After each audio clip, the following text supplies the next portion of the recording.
Chapter 1 को छोड़कर हमने पहले 5 चैप्टर कंप्लीट कर लिए। एक्चुअली इन 5 चैप्टर को पढ़ने का मकसद नज़र चैप्टर 6 में जाकर आता है कि जी ये क्यों पढ़ाए जा रहे हैं, किस तरह से इसने फिर टेस्ट होना है, क्या बातें एग्जामिनर ने डिस्कस करनी है।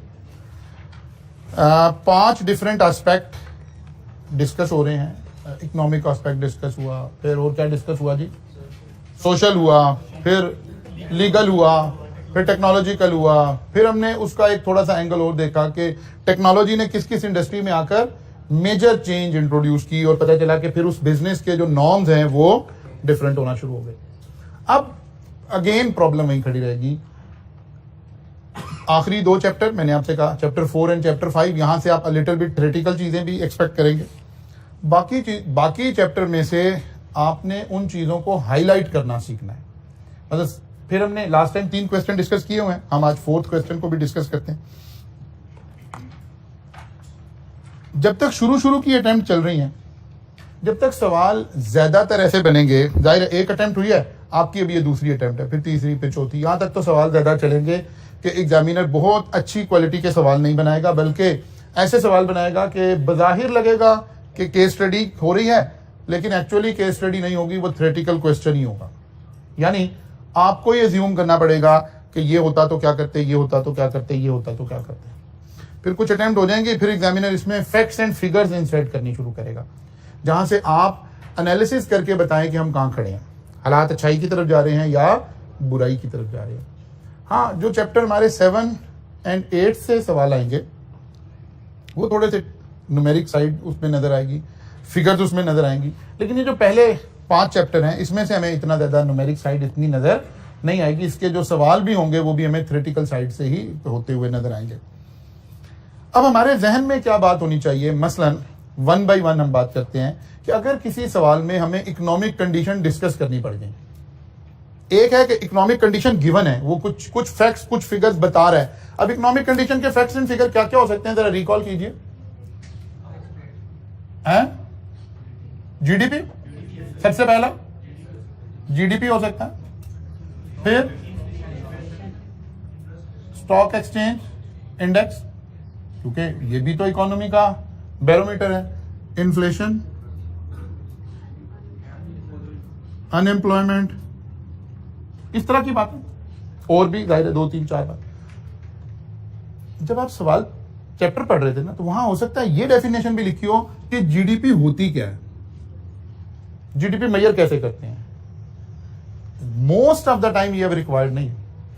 सवाल में सिनेरियो में वो कहता है जी इसकी इकोनॉमिक कंडीशन डिस्कस करें। अब हो सकता है कुछ इकोनॉमिक कंडीशन उसने दी हुई हो, दी होने का मतलब है एक सेंसेबल बच्चे को तो फौरन आंसर ही बता दिया ना। उसने कहा जी जीडीपी पिछले 2 सालों में ये चल रही थी, इन्फ्लेशन ये चल रही थी, फौरन पता चल गया कि यार ये बातें डिस्कस करनी है मैंने। एक है कि उसने कुछ नहीं डिस्कस किया और वो कहता है यार इकोनॉमिक कंडीशन डिस्कस करें। इसका मतलब है अब ये लिस्ट कहीं मेरे दिमाग में होनी चाहिए कि मैं उसमें एक किस्म का सवाल रेज करूं या ये पूछूं कि यार अच्छा हमें फोकस करना चाहिए, हमें बिजनेस डिसीजन लेने से पहले उस कंट्री की जीडीपी का ट्रेंड देखना चाहिए रादर देन जीडीपी देखनी चाहिए। जीडीपी इतनी इंपॉर्टेंट नहीं है, उसका ट्रेंड इंपॉर्टेंट है, यानी इकोनॉमी अपवर्ड जा रही है या के डाउनवर्ड जा रही है। ठीक है, हमें ट्रेंड के ऊपर फोकस करना चाहिए।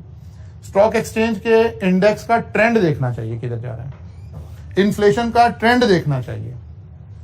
अब ये बातें, अब इसको कहीं रटा लगाने की जरूरत नहीं है। फिर अगेन इस बात को समझने की कोशिश करें, उस खौफ से बाहर आए। जैसे अभी आप कह रहे थे जी पॉलिटिकल डिस्कशन करते हैं सर, क्या हो रहा है मुल्क में। आप सब अभी अगले 5 मिनट में अगर मैं ये डिस्कशन शुरू करूं तो आप बेहतरीन पॉलिटिकल एनालिस्ट भी बन जाएंगे, इकोनॉमिस्ट भी बन जाएंगे, रिलीजियस भी आप सबसे उम्दा बातें करेंगे, सोशली भी आप सबसे उम्दा बातें करेंगे। लेकिन अगर अभी क्लास में कहते हैं कि यार ठीक है हम ये डिस्कशन ओपन करते हैं, लेकिन करेंगे अंग्रेजी में, पेपर का मसला यहां खड़ा है सबसे।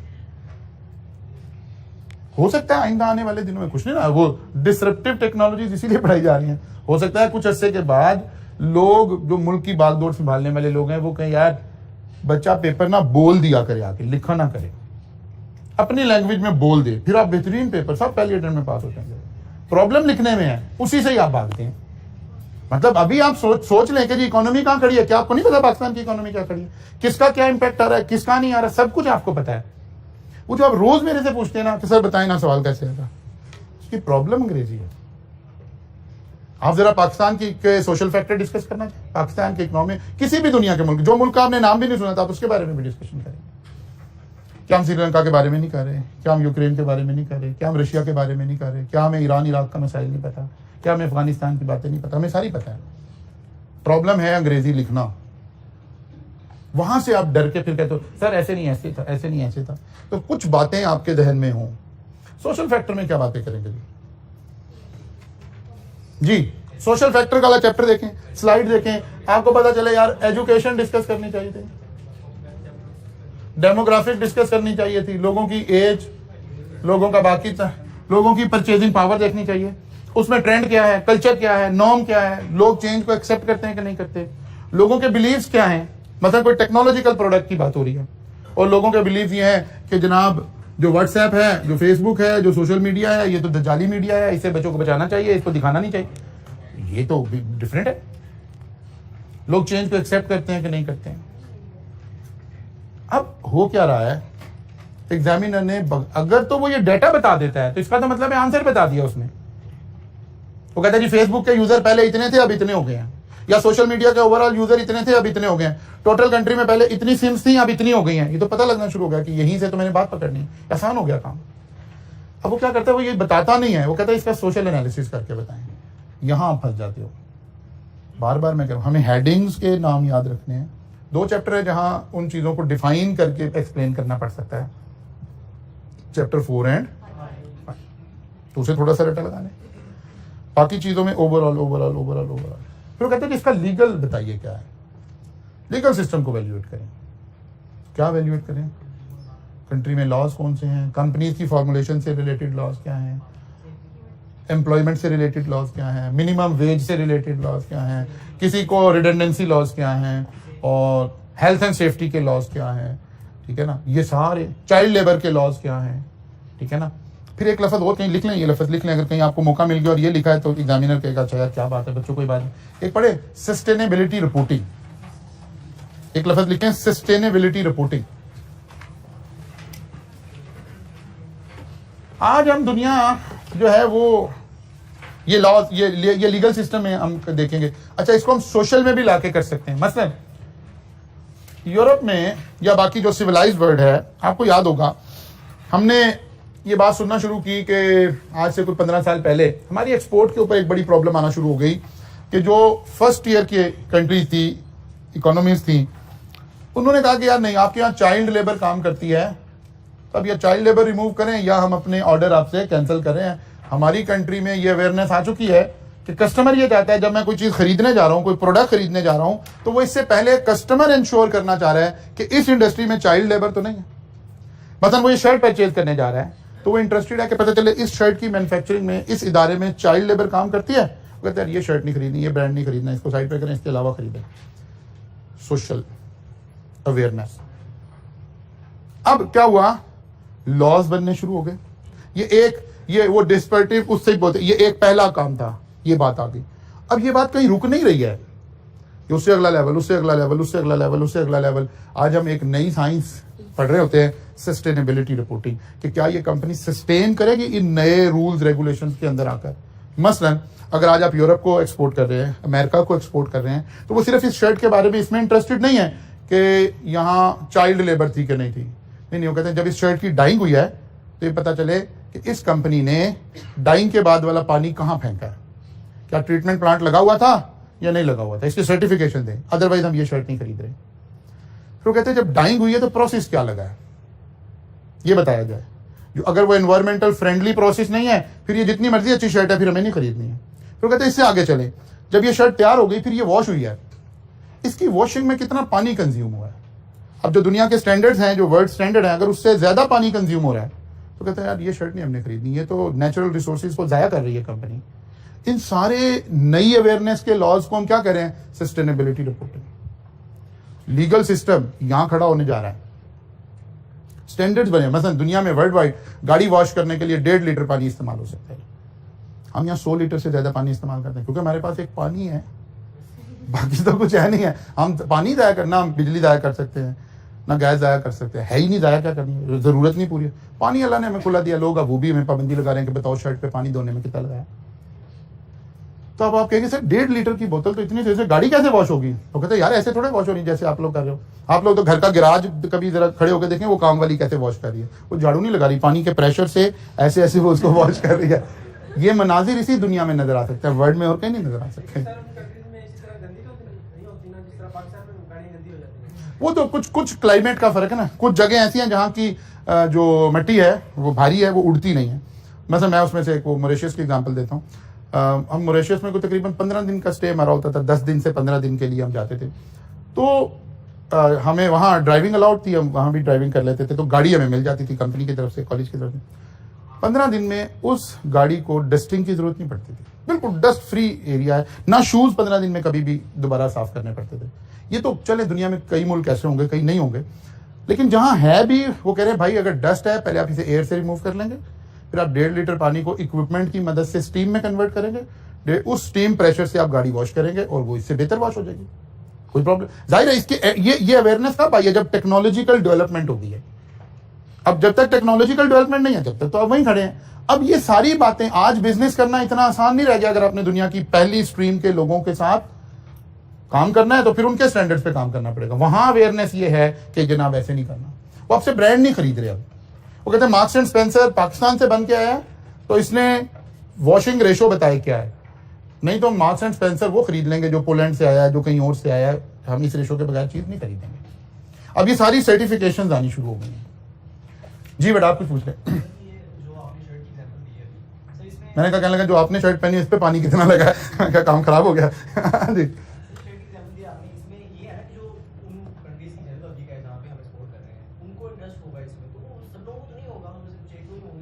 यही कह रहा हूं ना, सबको हो गया। यही तो हम कह रहे हैं सस्टेनेबिलिटी रिपोर्ट। बिजनेस सस्टेन नहीं हो सकेगा। इसी को तो हम सोशल नॉर्म्स कह रहे हैं ना, कि सोशल नॉर्म्स चेंज हो गए हैं। जी वो रिपोर्टिंग कुछ आपके टैग्स के ऊपर लिख के जाना जरूरी हो रहा है। जो शर्ट के ऊपर टैग लगा होगा ना उसके ऊपर लिखा होगा कि आपकी कंजम्पशन रेशोज क्या है। आ रही है ना, ये बात है। इसको हम कह रहे हैं कि ये प्रॉब्लम है। जैसे चाइल्ड लेबर का इशू आया, फलां का इशू आया, फलां का इशू आया। अब वो पिछले 5 साल 10 साल वो वॉर और टेरर का इशू चलता रहा कि जी टेरर फंडिंग तो नहीं हो रही इन कंट्री से, फलां नहीं हो रही। दुनिया के नॉर्म्स चेंज हो रहे हैं। इसी को तो हम पढ़ रहे हैं इन 5 चैप्टर में कि जब एनवायरमेंट में चेंज आ रही है वो हमारे बिजनेस को कैसे अफेक्ट कर रहा है। कल्चरल चेंज वहां आ रही है, सोच वहां चेंज हो रही है। बिजनेस का इंपैक्ट पाकिस्तान में आ रहा है कि अगर एक गारमेंट बनाने वाला चीजें एक्सपोर्ट कर रहा था तो उसे सारा कुछ काम यहां पे करना पड़ेगा। अच्छा आप कहेंगे जी ये हुआ कैसे? वो इससे पिछले चैप्टर में चले जाएं। जब हमने ईआरपी सॉल्यूशंस दिए तो ईआरपी सॉल्यूशन ने क्या किया? सारे मैटर को इंटीग्रेट कर दिया। उसमें बाहर यूके बैठा हुआ आपकी फैक्ट्री की एक एक एक्टिविटी वहां से मॉनिटर कर रहा है क्या हो रहा है इंटीग्रेशन की। वो कहता है इसके बगैर मैं ले नहीं सकता। अगर आप मुझे शुरू में जब हमारे यहाँ चाइल्ड लेबर का इशू था तो उन्होंने इंडस्ट्रीज के अंदर, प्रोडक्शन हॉल्स के अंदर कैमरास लगवाए और कभी कंटिन्यूसली हम यहाँ से वॉच करेंगे अगर आपके यहाँ लेबर काम कर। जब हमारा ऑर्डर हो रहा है उसके ऊपर आपकी लेबर, चाइल्ड लेबर काम ना करे, बाकी कर रही है चले करते रहे।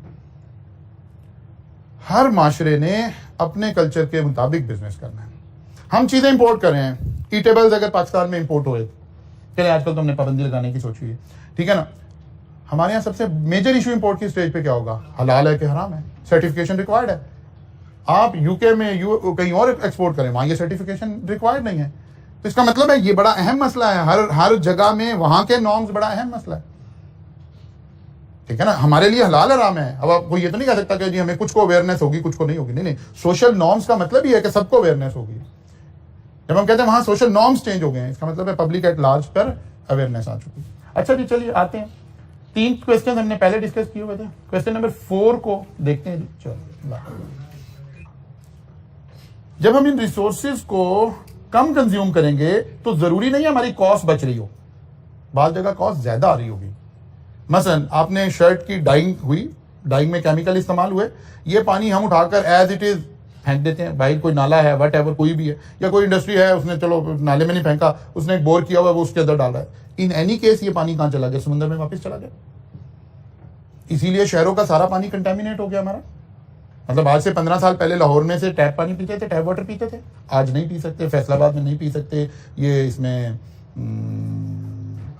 नहीं, ये लाहौर के साथ ही आई है, बाबा बुल्ले शाह की नगरी कसूर, नहीं पी सकते क्योंकि सारी टैनरी वहाँ है। हर वो इलाका जहाँ इंडस्ट्री ऐसी है जिसका किसी केमिकल से ताल्लुक है, वहाँ पीने के लिए पानी आपके पास नहीं है।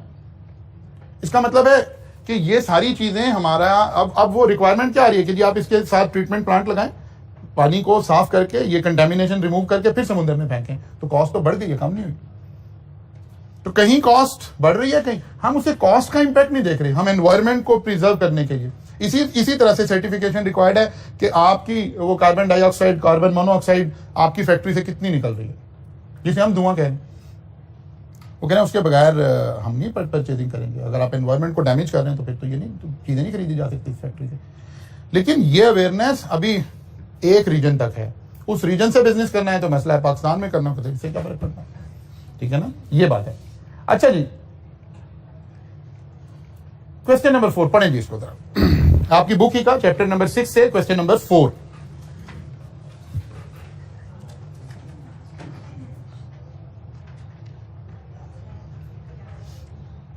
क्वेश्चन नंबर 4,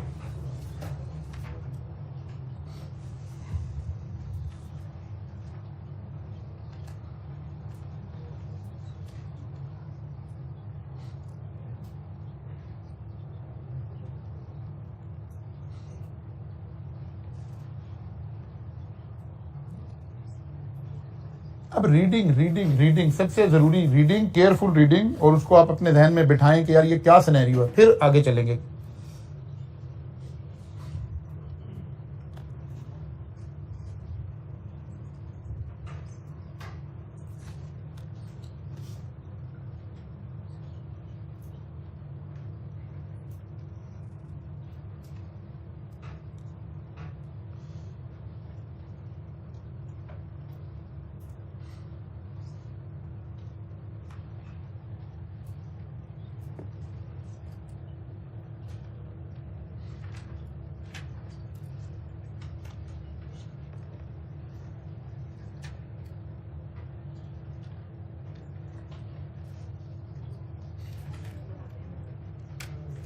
स्टेप नंबर 1, आपको पता चले इस सिनेरियो में ओवरऑल क्या डिस्कशन हो रही है, कितनी पार्टीज, कितनी कंपनीज या कितनी कंट्रीज आपस में इंटरेक्ट करने लगे। हो सकता है ये 2 कंपनीज की बात हो रही हो, ठीक है ना, हो सकता है ये 2 कंट्रीज की बात हो रही हो सकता है 2 लोगों की बात हो रही हो। तो सबसे पहले हमें आइडेंटिफाई करना है क्या इंपैक्ट डिस्कस होने जा रहा है। तो 2 लोगों का जिक्र हो रहा है, एक किसका जिक्र हो रहा है, इन्फोटेक का जिक्र हो रहा है। ये कंपनी है जो आईटी की प्रोडक्ट बनाती है, manufacturer of spare part of information and communication technology, एक इसका जिक्र हो रहा है। और दूसरा जिक्र किसका हो रहा है, हाईलैंड का, जो कि एक कंट्री है जहां पर शायद ये बिजनेस करना चाह रहे हैं, ठीक है ना। इसका मतलब है इन 2 का इंपैक्ट देखना है। अब देखना क्या है, कहां का इंपैक्ट होने लगा है। हो सकता है हाईटेक इस कंट्री से चीजें इंपोर्ट कर रहा होता, तो फिर हमें अपना जहन, अपना जाविया वो देखना है। करेंटली ऐसा नहीं हो रहा, बल्कि हाईटेक इस कंट्री में जाके बिजनेस करना चाह रहा है। जब तक ये वेरिएबल्स हम डिफाइन नहीं कर लेंगे ना, जब तक हमें समझ नहीं आएगी कि लिखना क्या है। Requirement, what are the element of the business environment that Infotech should focus on. वो कह रहे जिस एनवायरमेंट में आप बिजनेस करने का सोच रहे हो, इनको कौन कौन सी चीजों पर फोकस करने की जरूरत है। जाहिर है ओपन क्वेश्चन है, तो सारी बातें आ रही है। पॉलिटिकल भी डिस्कस करेंगे, लेकिन अभी हम नहीं डिस्कस कर रहे हैं क्योंकि हमने वो चैप्टर अभी नहीं पढ़ा। तो हम कहां से शुरू करते हैं, इकोनॉमिक्स से शुरू करते हैं। सबसे पहले आप देखें, इकोनॉमिकल फैक्टर बहुत ज्यादा है नहीं, बल्कि शायद है ही नहीं। तब क्या करेंगे, अब वो वाली टेक्निक पे वापस जाएंगे कि यार इस तरह की बातें लिखें कि यार ये चीजें हमें देखने की जरूरत है कि जिस मुल्क में हम जा रहे हैं वहां जीडीपी की ग्रोथ क्या है, ओवरऑल पर कैपिटा इनकम क्या है। क्योंकि आप टेक्नोलॉजिकल प्रोडक्ट लेके जा रहे हो तो लोगों की बाइंग पावर में होगी तो खरीदेंगे। फिर अगर रिसेशन चल रहा है, अगर कोई और इस तरह के मामलात हैं, इसका मतलब है हमें हिंट नहीं मिला इस सवाल में से, ठीक है ना। अगर वो कुछ चीजें शेयर कर देता, सोशल के बारे में कुछ चीजें हमें यहां से शेयर हो गई हैं, डेमोग्राफी और चीजें, literacy rate, age, university graduates, यहां से कुछ चीजें नजर आ रही हैं। लिटरेसी रेट 75%, ठीक है, यहां से उसके कुछ नॉर्म्स नजर आ रहे हैं। इसका मतलब है ये वाली बात को पिक करना तो जरा आसान है। यहां एक बात उसने डिस्कस की है, उसके कम्युनिस्ट पॉलिटिकल आइडियोलॉजी, ये पॉलिटिकल फैक्टर में हमें मदद दे देनी थी थोड़ा सा इस बात में, लेकिन बाकी सारी की सारी बातें साइलेंट है। इसका मतलब है अब क्वेश्चन ये चाह रहा है कि हमें हेडिंग्स पता हो और हम उसे एज्यूम कर करके चल रहे हो। ठीक है, एक लफ्ज यहां डाइवर्सिफिकेशन का भी इस्तेमाल हुआ है कहीं पर। Infotech is exploring new market to diversify and expand its business. Okay, क्या लिखें जी फिर हम, किस में? Economical factor. While considering economic factors, Infotech should monitor key economic indicator of Highland in the recent years. हमने वो टर्म्स यूज करने की कोशिश की जो हम पढ़ कर आए थे कि what are the key economic indicator. Should, अब कहीं हिंट कोई नहीं था। दीज इंडिकेटर में इंक्लूड, अब हम लैंग्वेज भी वही बता रहे हैं क्योंकि कंक्रीट तो गिवन नहीं है। अब हमने कहा में include gross domestic product and it's growth. GDP क्या है और इसमें ग्रोथ हो रही है कि डिक्लाइन हो रही है, ये चीज देखने की जरूरत है। हाँ है क्या बता नहीं सकते क्योंकि आपने तो बताई नहीं है। इसको हम कहते हैं अब इफ एंड बट वाला क्वेश्चन आ गया। अब यहां ग्रॉस डोमेस्टिक प्रोडक्ट डिफाइन करने की जरूरत पड़ रही है? नहीं पड़ रही है। नाम याद रखने हैं मोटे मोटे, वो जो बार बार आपको कह रहे हैं मोटी मोटी बातें डिस्कस करनी। Level of foreign direct investment, FDI जिसको हम बोलते हैं। फिर information, international trade balance of payment, सारे पाकिस्तान के मसाइल लिखने शुरू करें। Interest rate level and monetary policy, cost of product and service available in the country, यानी इन्फ्लेशन वगैरह, अनएम्प्लॉयमेंट, वो बातें जो अपने वाले थे। अब कोई डाटा तो कोई नहीं अवेलेबल था। डाटा अवेलेबल होता तो थोड़ा लिंक करके बताते।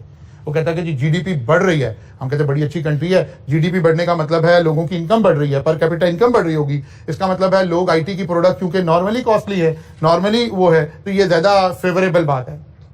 हम ऐसे लिंक करते। वो कहते हैं इन्फ्लेशन वहां कम हो रही है, हम कहते हैं अच्छा यार चीजें वहां सस्ती होंगी तो लोग चीजें खरीद लेंगे, ये हमारे लिए आ जाता। इन्वेस्टमेंट की पॉलिसी क्या है जी? वो ज्यादा इन्वेस्टमेंट फ्रेंडली है जी। वो में थोड़ा सा नजर आया कि उन्होंने कहा कि हम वो चाहते हैं कि यहाँ बूम आए। इसका मतलब है यहां हम थोड़ा सा लिख भी सकते हैं कि वो वाली बात को, इसको लिंक भी कर सकते हैं, लेकिन मोस्ट ऑफ द टाइम अभी पहली 3-4 अटेम्प्ट में सवाल ऐसे आने आपको जी।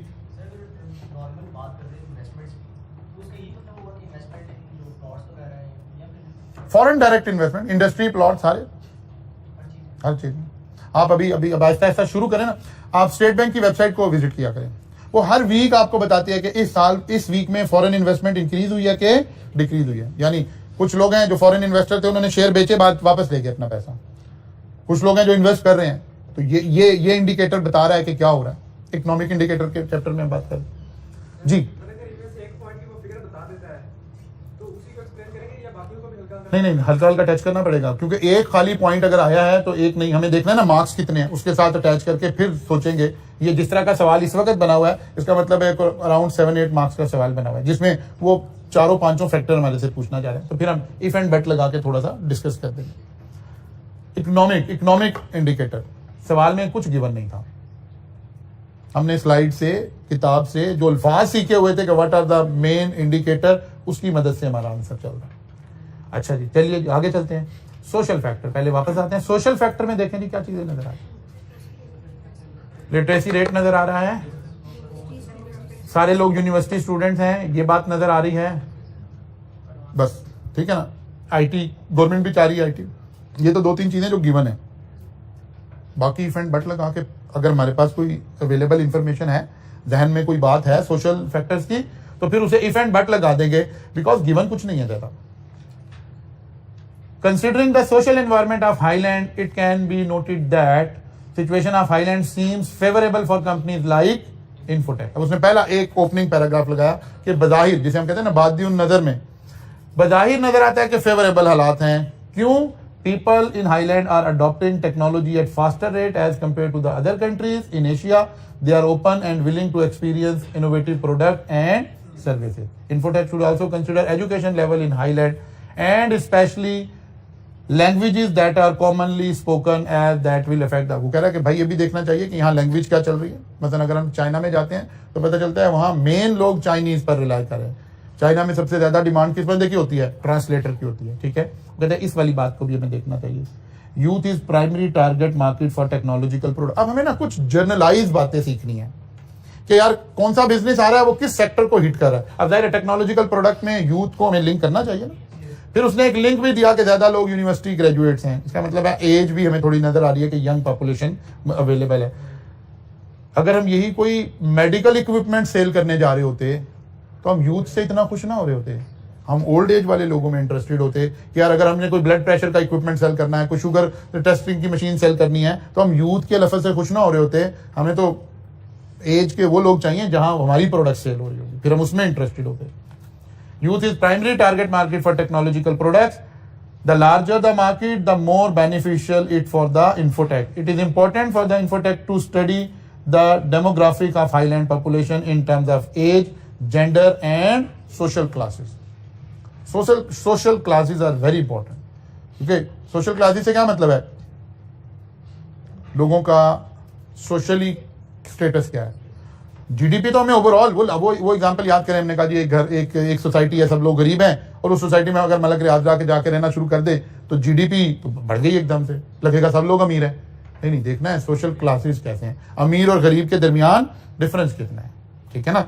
आपको 2 करोड़ की गाड़ी भी लाहौर में रोड पे नजर आ रही है, और रात को 9 बजे के बाद देखें तो फुटपाथ पर लोग सोए हुए भी नजर आ रहे हैं। ये सोशल क्लासेस का डिफरेंस बता रही है। ठीक है ना। तो कह रहे इसको भी स्टडी करनी चाहिए ताकि हम इसको देख सकें। अच्छा जी, फिर और क्या डिस्कस करना है हमने, और कौन सा फैक्टर है? Technological factor. अब टेक्नोलॉजिकल फैक्टर में although Highland has an advanced technology base, but the infotechs should study whether the technology it is working on have a market in the Highland। मतलब ये भी तो हो सकता है कि भले ये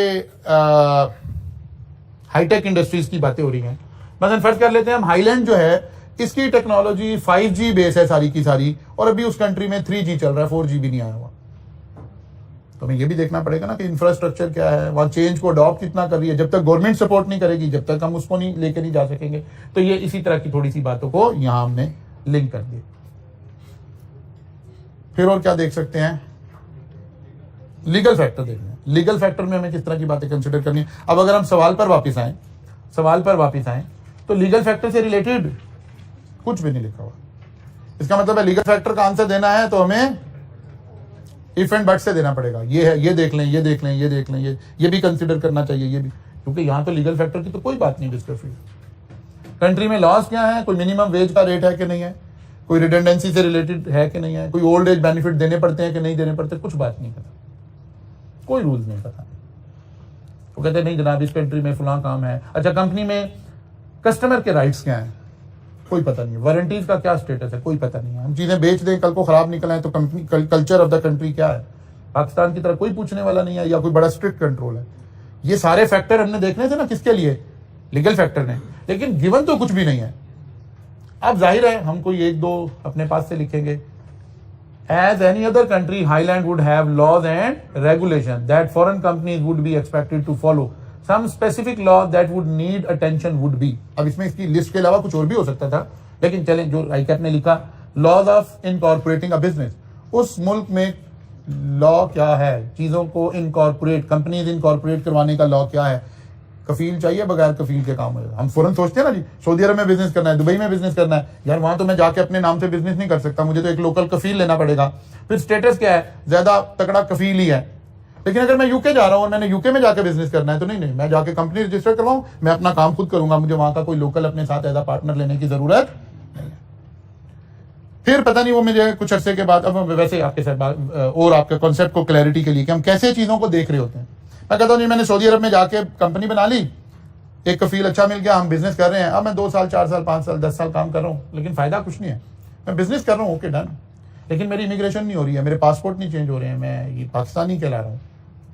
लेकिन अगर यही काम मैं यूके में जाके कर रहा हूँ तो कहते हैं 5 साल के बाद हम आपके पासपोर्ट चेंज कर देंगे, आपको हम सेकंड नेशनैलिटी भी ऑफर कर देंगे। मींस सारी चीजों को हमने देखना है ना। बहुत सारे लोग हैं वो इसलिए यूके में जाके बिजनेस उन्होंने शुरू कर दिया कि यार अगले 3 4 5 साल के बाद हमारे पासपोर्ट चेंज हो जाएंगे, हमें यूके नेशनैलिटी मिल जाएगी।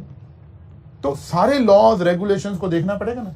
मुसलमान तो कोई ऐसा मुल्क नहीं है जिसकी नेशनैलिटी आपको मिल सकती हो। हम जिनको सारा दिन गालियां देते हैं, नेशनैलिटी भी हमें वही देना है। तुर्की देता है, मेरा ख्याल है कि नहीं देता, शायद हो सकता है, लेकिन मेजोरिटी ऑफ द टाइम नहीं मिलती। अच्छा जी, आगे चलते हैं। तो लॉज ऑफ इनकॉर्पोरेशन क्या है? कंपनी खुद बना सकते हैं, अपने नाम से बना सकते हैं, कफील लेना है नहीं लेना है, ये लॉज देखने की। लेबर एंड एम्प्लॉयमेंट लॉज क्या है? मिनिमम वेज कहाँ खड़ी है, कितने लोग रखने हैं, उनसे कितने घंटे काम ले सकते हैं, इतने घंटे से ज्यादा काम नहीं ले सकते जी, इनके ये लॉज हैं, ये लॉज हैं। कॉपीराइट, पेटेंट एंड लाइसेंसेस का क्या स्टेटस है? पता चले जी आपकी सारी प्रोडक्ट वहाँ कॉपी हो गई है, वहाँ तो पूछने वाला कोई नहीं है, लाइसेंस कोई नहीं है, ये सारा कुछ हो गया। या आप कॉपीराइट मटेरियल लेकर वहाँ पहुंचे थे तो पता चला जाति पकड़े गए, वहाँ तो आपके ऊपर केसेस बन गए। तो हमें ये सारा कुछ दोनों एंगल से देखने की जरूरत है। Insurance and regulatory cost, insurance की कॉस्ट क्या है, रेगुलेटरी कॉस्ट क्या है, यानी कंप्लाइंस की कॉस्ट क्या है, एससीसीपी की, जैसे पाकिस्तान की लैंग्वेज में बात करें, एससीसीपी की एनुअल फीस कितनी जाती है, फलां की एनुअल फीस कितनी जाती है। इंटरनेशनल ट्रेड रेगुलेशंस क्या है, क्या मैं वहाँ पैसा कमाऊंगा, वो पैसा कमाने के बाद इसे पाकिस्तान में ट्रांसफर करने पे कोई पाबंदी है कि नहीं है, वहाँ टैक्स के लॉज क्या हैं। इंटरनेशनल पेमेंट रेगुलेशंस क्या है, पैसा मैं वहाँ से यहाँ लेकर आ सकता हूँ कि नहीं लेकर आ सकता, यहाँ से वहाँ लेकर जा सकता हूँ कि नहीं लेकर जा सकता। ये सारी बातें देखनी पड़ेंगी ना लीगल फैक्टर कंसिडर करते हुए। बहुत सारे लोग सऊदी अरब में, दुबई में, मिडिल ईस्ट में यहाँ जॉब्स कर रहे होते हैं। वाई? इस सारे रीजन में कहीं टैक्स नहीं है, आपकी इनकम के ऊपर, सैलरी के ऊपर कोई टैक्स नहीं है। वहां से पैसा पाकिस्तान भेजने पे कोई पाबंदी नहीं है, आपने जितने पैसे कमाए आप सारे पैसे पाकिस्तान भेज देने में कोई इतराज नहीं है। लेकिन अगर आप यूके में और आप कनाडा में, आप इन कंट्रीज में, यूएसए में हैं, वहाँ आपको रफली 50% ऑफ योर इनकम तो आपके टैक्स में कट जाएगी। फिर रिमेनिंग इनकम आप सारी पाकिस्तान नहीं भेज सकते। क्या करें? वो तो चले पॉलिटिकल, हम ऐसे ही देते हैं गालियां। इन्हीं की एम्बेसीज के बाद सबसे ज्यादा रश लगा हुआ है। गालियां भी हम ही नहीं दे रहे हैं, इन्हीं के एम्बेसीज के बाद सबसे ज्यादा रश लगा हुआ है।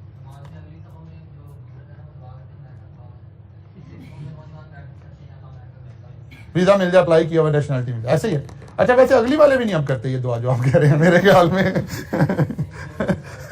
अब अगली वाले भी ये काम ही कर रहे हैं। अच्छा जी, तो लीगल फॉर्मेलिटी फिर दोबारा देखें। आपने चैप्टर 2, 3, 4, 5 इन सारे चैप्टर को पढ़ने के बाद अल्टीमेटली अपने अंदर कॉन्फिडेंस पैदा करना है कि इन हेडिंग्स को हम लिंक कर सकें। अब देखें, प्योरली थ्योरेटिकल क्वेश्चन था जो डिमांड कर रहा था कि आप उन हेडिंग्स के नाम लिख सकें। इनमें से किसी चीज की एक्सप्लेनेशन नहीं चाहिए हमें कि ये लॉ है क्या, इनकॉर्पोरेशन बिजनेस से रिलेटेड लॉ है कि उसकी टेक्निकलिटी नहीं चाहिए। अनएम्प्लॉयमेंट, लेबर लॉ, फला, कॉपीराइट, पेटेंट, लाइसेंस। अब इसमें डिफरेंस क्या है जी? कॉपीराइट क्या होता है, पेटेंट क्या होता है, लाइसेंस, ये नहीं पूछना, ये नहीं आना। सिनेरियो में हमने इन अल्फाज को याद रखना। इसीलिए मैं बार बार कहता था कि आप स्लाइड्स की मोटी मोटी बातें आपके जहन में हैं, फिर करेज पैदा करें इसको लिख कर देखने की। असल कहानी जहां से शुरू होनी है या जहां खत्म होनी है, कि क्या आप इसको रिप्रोड्यूस करके देख रहे हैं, लिख कर देख रहे हैं। अगर अब भी हमने ये सवाल सुन लिया है, कर लिया है, लिखा नहीं है, तो फिर तो वहीं खड़े हैं। ये लेक्चर भी आपने ऐसे ही सुना हुआ था, इसका तो कुछ फायदा नहीं हुआ। पहली बात, क्वेश्चन रीड करके आपको यह पता चला कि इसमें रेलिवेंट पार्टीज कौन सी हैं। बाद दफा 2 कंपनीज का जिक्र हो रहा होगा, बाद दफा 2 कंट्रीज का जिक्र हो रहा होगा, बाद दफा एक कंट्री, एक कंपनी का जिक्र हो रहा होगा जहां ये फॉल कर रहा था। इसको देखना, फिर देखना है किसका किस पर इंपैक्ट कैलकुलेट करना है। हमने कहा था जनाब लीगल लॉज और ये सारी चीजें हमारी इकोनॉमी को, हमारी चीजों को अफेक्ट करेंगी। बस जी गवर्नमेंट आई, उन्होंने डॉलर कंट्रोल से बाहर हो रहा है, पॉलिटिकल हालात बड़े अनसर्टेन हैं, मामला बड़े खराब हैं, कोई चीज कंट्रोल में नहीं आ रही है। एट द मोमेंट आप समझें कि हम नोवेयर खड़े हुए हैं। गवर्नमेंट ने सोचा शायद हम कंट्रोल कर सकते हैं, हम इंपोर्ट पर पाबंदी लगा देते हैं, डॉलर थोड़ा स्टेबल हो जाएगा। अब ये एक पॉलिसी आई है। आजकल के दिनों में अगर आपका एग्जामिनर बैठ के सोच रहा है मैंने क्या बात पूछनी है, तो हो सकता है वो इस पॉलिसी पर पूछे कि बताइए इसका बिजनेस पर इंपैक्ट क्या है। अब प्रॉब्लम है, देखना पड़ेगा, जनरली बात कर रहे हैं कि किसी स्पेसिफिक बंदे की बात कर रहे हैं। तो अगर जनरली कर रहे हैं तो फिर 2 कैटेगरीज बनानी पड़ेंगी। इसका बड़ा पॉजिटिव इंपैक्ट आएगा आपके लोकल बिजनेसेस के लिए, बड़ा नेगेटिव इंपैक्ट आएगा वो लोग जो इंपोर्ट का ये बिजनेस पाकिस्तान में कर रहे थे। एक बात। अच्छा, जो ये बिजनेस कर रहे थे उनके ऊपर भी 2 इंपैक्ट आने हैं, एक शॉर्ट टर्म, एक लॉन्ग टर्म। एक शख्स है वो क्रॉकरी इंपोर्ट करता था, अभी 10 दिन पहले उसके 2 कंटेनर क्रॉकरी के आए हैं। इन कंटेनर की एक्सटेंट तक तो वो बेहतरीन पॉलिसी आई है उसके लिए, बिकॉज जो डिनर सेट 3 लाख का मिल रहा था अब 5 का भी नहीं मिल रहा, क्योंकि वो कह रहे भाई ये तो अब इंपोर्ट होना बंद हो गया, तो यूनिक है चीज, ये तो मैं अपनी मर्जी से बेचूंगा। लेकिन लॉन्ग टर्म में वो ये बिजनेस कैसे करेगा, इसका लॉन्ग टर्म तो इफेक्ट हो गया, लेकिन शॉर्ट टर्म में उसको बेनिफिट हो गया। मोबाइल्स पे पाबंदी लग गई, एक शख्स के पास 500 आईफोन पड़े हुए थे, इन 500 की एक्सटेंट तक तो उसके लिए फेवरेबल हो गई है पॉलिसी, लेकिन आगे उसे मिलेंगे नहीं, इस सेंस में अनफेवरेबल हो गई है पॉलिसी। देखना पड़ेगा कि कहाँ इंपैक्ट आया है। अब अगर हम इसे आम उर्दू में अभी डिस्कशन करें तो इसी पॉलिसी को आप सब लोग डिस्कस करने की सलाहियत रखते हैं, लेकिन अगर हम कहें कि 2 लाइनें लिख दें, फिर आप कहते हैं सर समझ ही नहीं आ रही है टॉपिक क्या चलेगा, कैसे करेंगे। उस समझ के पीछे सिर्फ अंग्रेजी का मसला है। क्या हम इंपोर्ट अपनी निजी महफिलों में, गप्पों में, पॉलिटिकल गुफ्तगू में डिस्कस नहीं कर रहे कि ठीक हुआ कि गलत हुआ? करें। यही तो वो कह रहा है कि भाई बताइए, ये पॉलिसी है, गवर्नमेंट ने अनाउंस कर दिया, बताइए इसके इंपैक्ट क्या आएंगे। यहां हम एकदम से कह रहे हैं कि ये समझ ही नहीं आ रही सर, टॉपिक का समझ ही नहीं, कुछ नहीं हो। जहन बोलें, हिम्मत करें, लिखने की सलाहियत पैदा करें, लिखने की कोशिश करें। लिखने से मुराद ये नहीं अब आप अंग्रेजी ठीक करें, अपने टेंसेस ठीक करें, इसी अंग्रेजी के साथ, इसी लेवल के साथ आप यहां तक पहुंच गए, यहां से भी आगे चले जाएंगे। बस सिर्फ प्रैक्टिस करना शुरू कीजिए। आज इस सवाल को जाकर लिख कर देखें, खुद ब खुद चीजें स्ट्रीमलाइन होना शुरू हो जाएंगी। खुद ब खुद चीजें 2 3 4 सवाल आप करेंगे तो थोड़ा सा कॉन्फिडेंस आना शुरू हो जाएगा। चीजें समझ, सवाल को पहले एनालाइज करना सीखें, चीजों का इंपैक्ट देखना शुरू करें। ये ना पता लगे कि उसने सारा सवाल बनाया, आप यंग बच्चे हैं, खान साहब के साथ हैं, पता नहीं क्लास कल से उधर रखनी है इस्लामाबाद की, इधर ही पढ़ लेंगे, आ जाएंगे आप लोग। तो मैं कहा भाई हम भी कहीं कश्मीर हाईवे पे कहीं कोई जगह ले लें। ठीक है, तो इसलिए पता लगे वो सारा सिनेरियो बना के आपने तो फौरन ज़हन बना लिया कि बड़ा गलत हुआ, बड़ा गलत हुआ। और वो कह रहा था कि बताइए लोकल इंडस्ट्री पे इसका क्या फर्क पड़ा। तो इसे तो गलत नहीं कहेंगे, इसे तो आप ठीक कहेंगे कि लोकल इंडस्ट्री को तो फायदा हो रहा है। हाँ, और बहुत सारे फिर रूल्स, लॉज, रेगुलेशन। आज हम आइसोलेशन में नहीं बैठे हुए, इधर आपने इंपोर्ट लगाई, उधर IMF ने कहा कि अगर ये हरकतें करेंगे तो हमने आपको पैसे नहीं देने। आप इंपोर्ट पे पाबंदी कैसे लगा सकते हैं? मसला तो यह है कि उनके नरगे में फंसे हुए हैं ना, ऐसे कैसे निकल सकते हैं एकदम से। फिर इंटरनेशनल लॉज अलाउ नहीं करते कि आप ऐसे बैन लगा दें, ये कर दें। हाँ, आप जब कौमों ने हकीकी तरक्की करनी हो, हकीकी चेंज आनी हो, पहले कौम का जहन बनाया जाता है, फिर आप कौम को कहते हैं खरीदना बंद कर दें। ये काम खान साहब कर सकते थे अपने दौर में, जिसे उन्होंने आके टच कभी नहीं किया इस बात को। ये गैरत बाद में जागती है जब आप इक़्तिदार से नीचे आते हैं, अंदर रहते हुए नहीं जागती। मतलब अंदर रहते हुए खान साहब ने 4.5 साल में कभी नहीं को कहा कि जी आप इंपोर्टेड चीज़ों का इस्तेमाल बंद करें, हम अपनी लोकल चीज़ें यूज़ करते हैं, मेरा साथ दें, इकोनॉमी में मसाइल हैं। हालांकि ये वाला काम सिर्फ खान साहब कर सकते हैं और कोई नहीं कर सकता ये काम, लेकिन नहीं किया। आप कौमों को जहनी तौर पे तैयार करके आज जंग लड़ सकते हैं। कौमों को इंपोर्ट्स पे बैन लगा के मसला नहीं हो सकता। आप कौम में शऊर पैदा करें कि यार हम इंपोर्टेड चीज़ें यूज़ नहीं करेंगे, बैन की ज़रूरत ही नहीं है। कारोबारी की जब नहीं बिकेंगी तो खत्म हो जाएगा काम। आप चाह रहे हैं बैन लगाएंगे, आज ये नून लीग सोच रही है बैन लगा के मसला होगा। बैन लगाने कौन देगा? ऐसे कौन बैन लगाने देगा? ऐसे तो बैन लग नहीं सकता। आप कौम को तैयार करेंगे, इसीलिए हमें ज़्यादा फियर होता है इस बात का कि कौम हमने नहीं तैयार की हुई है, और हम जंग वो लड़ रहे हैं जो बड़ी तैयार कौमें लड़ा करती हैं। तो ऐसे लगता है कि जैसे कहीं जाके हम बंद गली में चले जाएंगे और मसाइल क्रिएट हो जाएंगे। कल मुलाकात होगी इंशाल्लाह, यहाँ से आगे चलेंगे।